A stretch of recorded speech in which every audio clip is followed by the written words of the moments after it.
अपन बात करेंगे dielectrics and पोलराइजेशंस के बारे में। तो बच्चों देखो, डाइलेक्ट्रिक्स क्या होते हैं? नॉन कंडक्टिंग सब्सटेंस होते हैं। कंडक्टर की बात करें तो यहाँ पे कोई भी चार्ज कैरियर नहीं होते हैं। अगर सेक्शन के देखें तो क्या होगा, जब एक कंडक्टर को प्लेस रख दे किसी भी एक्सटर्नल फील्ड में, जो फ्री चार्ज कैरियर होंगे मूव करेंगे और जो चार्ज डिस्ट्रीब्यूशन होगा कंडक्टर में एडजस्ट करेगा इस तरीके से कि जो इलेक्ट्रिक फील्ड है ड्यू टू इंड्यूस्ड चार्ज वो अपोज करेगा external field with in the conductor. ये होगा स्टैटिक सिचुएशन में, जो दो फील्ड हैं वो कैंसिल करेंगे और जो नेट इलेक्ट्रिक फील्ड होगा कंडक्टर में वो जीरो होगा। डाइलेक्ट्रिक में ये जो फ्री मूवमेंट ऑफ चार्जेस होते हैं ये पॉसिबल नहीं होता है। ये होता है कि एक्सटर्नल फील्ड इंड्यूस करेगा डाइपोल मूवमेंट जब स्ट्रेच या रीओरिएंटिंग करेंगे मॉलिक्यूल ऑफ डाइलेक्ट्रिक को। जो कलेक्टिव इफेक्ट होता है मॉलिक्यूलर डाइपोल मूवमेंट को, नेट चार्ज होगा सरफेस में ऑफ डाइलेक्ट्रिक जो कि प्रोड्यूस करेगा फील्ड जो कि अपोज करेगा एक्सटर्नल फील्ड को। अनलाइक इन कंडक्टर जो अपोजिंग फील्ड होता है इंड्यूस्ड होगा वो एग्जैक्टली कैंसिल नहीं करेगा एक्सटर्नल फील्ड को, ये रिड्यूस करेगा। जो एक्सटेंट होगा इफेक्ट का वो डिपेंड करेगा नेचर ऑफ डाइलेक्ट्रिक पे। अपन देखेंगे चार्ज डिस्ट्रीब्यूशन ऑफ डाइलेक्ट्रिक को मॉलिक्यूलर लेवल पे। जो मॉलिक्यूल होता है सब्सटेंस का वो पोलर और नॉन पोलर होगा। नॉन पोलर में जो सेंटर होंगे पॉजिटिव और नेगेटिव चार्ज का वो कोइंसाइड करेंगे और जो मॉलिक्यूल होगा उसका कोई भी परमानेंट डाइपोल मूवमेंट नहीं होगा। एग्जाम्पल क्या है? ऑक्सीजन है, हाइड्रोजन मॉलिक्यूल है जो कि नो डाइपोल मूवमेंट होगा, और जो पोलर मॉलिक्यूल होते हैं उसमें जो सेंटर होते हैं पॉजिटिव और नेगेटिव चार्ज के वो सेपरेटेड होते हैं। और ऐसे मॉलिक्यूल में परमानेंट डाइपोल मूवमेंट होगा। आयनिक मॉलिक्यूल जैसे HCl हो गया, मॉलिक्यूलर वाटर, ये एग्जाम्पल होते हैं पोलर मॉलिक्यूल्स के। ठीक है, अब देखो एक्सटर्नल फील्ड में जो पॉजिटिव और नेगेटिव चार्ज होते हैं नॉन पोलर मॉलिक्यूल के वो डिस्प्लेस होते हैं अपोजिट डायरेक्शन में। जो डिस्प्लेसमेंट होगा स्टॉप होगा जब external force constant charge molecule में बैलेंस्ड होगा रिस्टोरिंग फोर्स से। जो नॉन पोलर मॉलिक्यूल होगा वो डेवलप करेगा इंड्यूस्ड डाइपोल मूवमेंट को।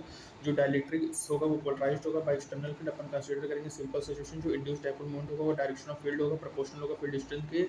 ठीक है, और ऐसे सब्सटेंस अपन लीनियर आइसोट्रॉपिक होता है। जो इंड्यूस्ड डाइपोल मूवमेंट होगा डिफरेंट मॉलिक्यूल का वो ऐड होगा, वो नेट डाइपोल मूवमेंट देगा in the presence of external field. जो एक डाइलेक्ट्रिक होता है पोलर वो भी डेवलप करेगा नेट डाइपोल मूवमेंट को एक्सटर्नल फील्ड में डिफरेंट रीजन में। जब एब्सेंस होगा किसी एक्सटर्नल फील्ड का जो डिफरेंट परमानेंट डाइपोल होगा ओरिएंटेड होगा ड्यू टू थर्मल एग्रेशन, जो टोटल डाइपोल मूवमेंट होगा जीरो होगा। जब एक्सटर्नल फील्ड अप्लाइड होगा तो इंडिविजुअल डाइपोल मूवमेंट अलाइन होगा विद द फील्ड। जब सम्ड होगा मॉलिक्यूल्स का तो यहाँ पे नेट डाइपोल मूवमेंट होगा डायरेक्शन ऑफ एक्सटर्नल फील्ड में, that is dielectric is polarised होगा। जो स्टेट ऑफ पोलराइजेशन को डिपेंड करेगा relative strength of two mutually opposite factors पे dipole potential in the external field.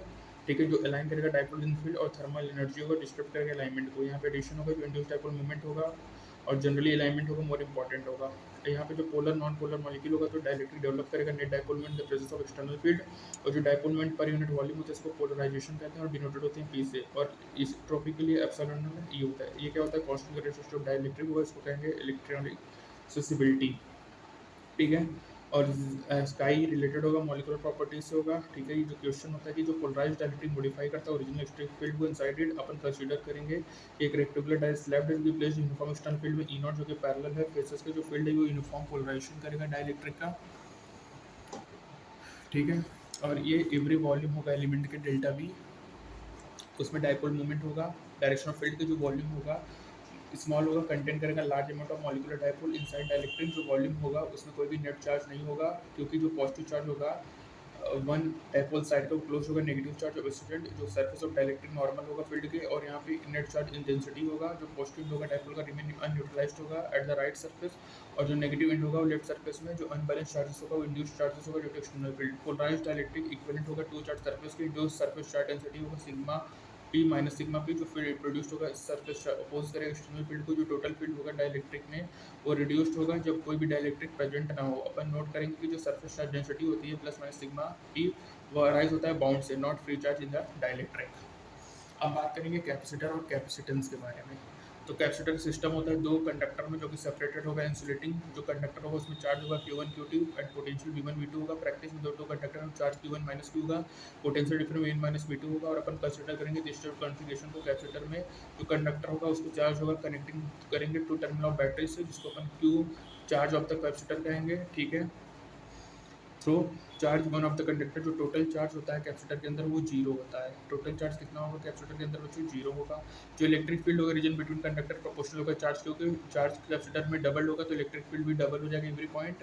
Directional proportional होता है। ठीक है, law and superposition principle. Potential difference जो भी होगा वर्क डन पर यूनिट चलिए स्मॉल टेस्ट होगा 2 to 1 अगेंस्ट द फील्ड। भी प्रोपोर्शनल होगा क्योंकि, और जो रेशियो होगा Q by V का कांस्टेंट होगा C equal to Q by V होगा। कांस्टेंट C को अपन कैपेसिटेंस ऑफ कंडक्टर कहेंगे, ये इंडिपेंडेंट होगा Q और V के। ठीक है, जो कैपेसिटेंस होता है वो डिपेंड करेगा ओनली ऑन ज्योमेट्रिकल कॉन्फ़िगरेशंस पे। ठीक है, geometrical configuration shape size separation of the system two conductor ठीक है, डिपेंड करेगा nature of insulated dielectric separating two conductor. जो ऐसा यूनिट होगा कैपेसिटेंस तो वो फैराड होगा, 1 फैराड 1 कूलम्ब पर वोल्ट होता है। कैपेसिटर जो होता है फिक्स्ड कैपेसिटेंस सिमिलरली शोन होता है ऐसे, और इसमें वेरिएबल कैपेसिटेंस को ऐसे शो करते हैं। और देखा गया कि जो लार्ज सी भी स्मॉल होगा गिवन क्यू में, तो इसका answer capacitor with large capacitor hold करेगा लार्ज अमाउंट ऑफ चार्ज को रिलेटिव स्मॉल पोटेंशियल में। ये प्रैक्टिकली इंपॉर्टेंस है कि जो हाई पोटेंशियल डिफरेंस होता है इंप्लाई करता है स्ट्रॉन्ग इलेक्ट्रिक फील्ड के अराउंड द कंडक्टर। ये स्ट्रॉन्ग इलेक्ट्रिक फील्ड आयोनाइज करता है सराउंडिंग एयर को, एक्सपेक्ट करेगा charge of produce two opposite charge particle, neutralise करेगा charge of the capacitor plates को, और साथ ही साथ जो चार्ज होता है कैपेसिटर का वो लीक होता है due to reduction insulating power of the intervening medium. जो मैक्सिमम इलेक्ट्रिक फील्ड होता है विदाउट ब्रेकडाउन उसको कहते हैं डायरेक्ट्रिक स्ट्रेंथ ऑफ एयर, जो कि 3 to 10 वोल्ट पर मीटर होता है। Separation between conductor of 1 centimetre होगा, कॉरस्पॉन्डिंग ऑफ पोटेंशियल डिफरेंस इतना between the conductor. Capacitance store करेगा लार्ज अमाउंट ऑफ चार्ज को without leaking, it's capacitance high होगा क्योंकि पोटेंशियल डिफरेंस होगा, और जो इलेक्ट्रिक फील्ड है वो एक्सीड नहीं करेगा। और यहाँ पे लिमिट होगा अमाउंट ऑफ चार्ज का जो कि स्टोर होगा गिवन कैपेसिटर में विदाउट सिग्निफिकेंट लीकिंग। प्रैक्टिस में फैराड वेरी बिग यूनिट होता है, जो मोस्ट कॉमन यूनिट होता है सब multiple 1 microfarad 10⁻⁶ farad 10⁻⁹ farad 10⁻12 farad. इसका यूज चार्ज करता है। कैपेसिटर एक की लिमिट होता है मोस्ट ऑफ द सर्किट में, इंपॉर्टेंट फंक्शन होता है जो कि डिस्क्राइब्ड है चैप्टर 7 में। ठीक है, पैरेलल प्लेट कैपेसिटर क्या बात करें, consist of 2 large plate conducting plate होगा, सेपरेटेड होगा स्मॉल डिस्टेंस से। फर्स्ट अपन इंटरवेनिंग मीडियम लेंगे बिटवीन द प्लेट जो कि वैक्यूम। डाइलेक्ट्रिक कांस्टेंट लेंगे जो कि डिस्कस करेंगे नेक्स्ट सेक्शन में। A B area each plate है, डी सेपरेशन बिटवीन प्लेट है, 2 plate charge Q minus Q है, जो डी मच स्मॉलर है लीनियर डायमेंशन से। और result of electric by infinite plane with uniform surface density, surface में sigma Q by A होगा, surface charge density minus sigma होगा। तो इलेक्ट्रिक फील्ड डिफरेंट रीजन में क्या होगा, आउटर रीजन में 0 होगा, यहाँ पे इलेक्ट्रिक फील्ड 0 है। ठीक है, आउटसाइड द प्लेट 0 है लेकिन आउटर रीजन होगा। ठीक है, प्लेट 2 यहाँ पे 0। Inner region between plate 1 the electric field charge क्या होगा, Q upon epsilon naught A होगा। जो डायरेक्शन ऑफ इलेक्ट्रिक फील्ड होगा from the positive to the negative plate. जो इलेक्ट्रिक फील्ड होगा लोकलाइज होगा बिटवीन 2 प्लेट और यूनिफॉर्म होगा जो for plate with finite area. ये ट्रू नहीं होगा near the outer boundary of the plate. जो फील्ड लाइन होगा बेंट आउटवर्ड होगा eight the edge and effect for fringing effect. ठीक है बच्चों, इस इफेक्ट को क्या कहेंगे, फ्रिंजिंग इफेक्ट कहेंगे। Same taken sigma will be not strictly uniform होगा इंटर प्लेट में, ई और सिग्मा रिलेटेड होंगे।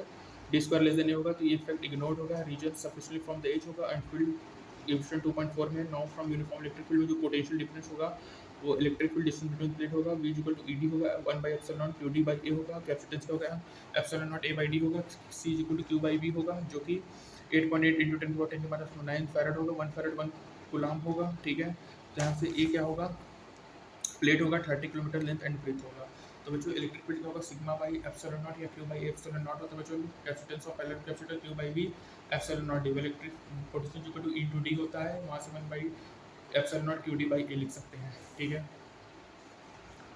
उसके बाद बच्चों ये हो गया। और मैक्सिमम इलेक्ट्रिक फील्ड क्या होगा, डाइलेक्ट्रिक मीडियम विदाउट ब्रेकडाउन।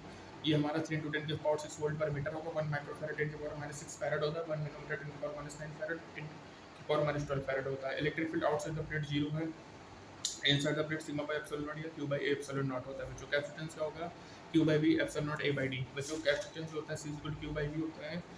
ये Q और V दोनों पे डिपेंड नहीं करेगा। ठीक है, ये डिपेंड करेगा किस पे, ज्योमेट्रिकल कॉन्फ़िगरेशन से, safe size orientation of system में, और कंडक्टर के साथ ही साथ ये डाइलेक्ट्रिक इंसुलेटर पे भी, मीडियम पे भी डिपेंड करेगा बच्चों। ठीक है, पोलराइजेशन का फॉर्मूला क्या है, एप्सिलॉन नॉट XC होगा। XC क्या होगा, कांस्टेंट कैरेक्टरिस्टिक है डाइलेक्ट्रिक है जिसको अपन इलेक्ट्रिसिटी कहेंगे। ठीक है, और एप्सिलॉन नॉट क्या है, पोलराइजेशन होगा dipole moment. The dipole moment per unit volume को अपन पोलराइजेशन कहते हैं जो क्या है, dipole moment per unit volume. ठीक है, dipole moment per unit volume को ही अपन क्या कहेंगे, इसको डिनोटेड करेंगे P से। Dipole moment per unit volume को अपन क्या कहेंगे, पोलराइजेशन, जिसको अपन किससे डिनोट करेंगे, P से डिनोट करेंगे। और बच्चों जो टोटल चार्ज होता है कैपेसिटर का वो 0 होता है। ठीक है, टोटल चार्ज क्या होगा, कैपेसिटर का 0 होगा। ये हो गया बच्चों पोलर डाइलेक्ट्रिक्स वाला हो गया। डाइलेक्ट्रिक पोलराइजेशन बच्चों, डाइलेक्ट्रिक क्या है, नॉन कंडक्टर सब्सटेंस होता है, नॉन कंडक्टिंग होता है। बच्चों इंपॉर्टेंट है कि पोलर कंडक्टिंग सब्सटेंस है कि नॉन कंडक्टिंग, तो पोलर हमारा नॉन कंडक्टिंग सब्सटेंस है बच्चों। कैसा बच्चों, पोलर हमारा नॉन कंडक्टिंग सब्सटेंसेस है। ठीक है, dielectrics are non conducting substances. बच्चों याद रखना है इलेक्ट्रोस्टैटिक शील्डिंग क्या है, electric field inside the cavity is 0, ये इलेक्ट्रोस्टैटिक शील्डिंग है। ठीक है, तो डाइलेक्ट्रिक एंड पोलराइजेशन का टॉपिक कंप्लीट किया, कैपेसिटर एंड कैपेसिटेंस का, और इस पार्ट में PPC के बारे में देखा। अब effect of dielectric on capacitance इसको अपन नेक्स्ट टर्म में करेंगे। तब तक के लिए थैंक यू बच्चों।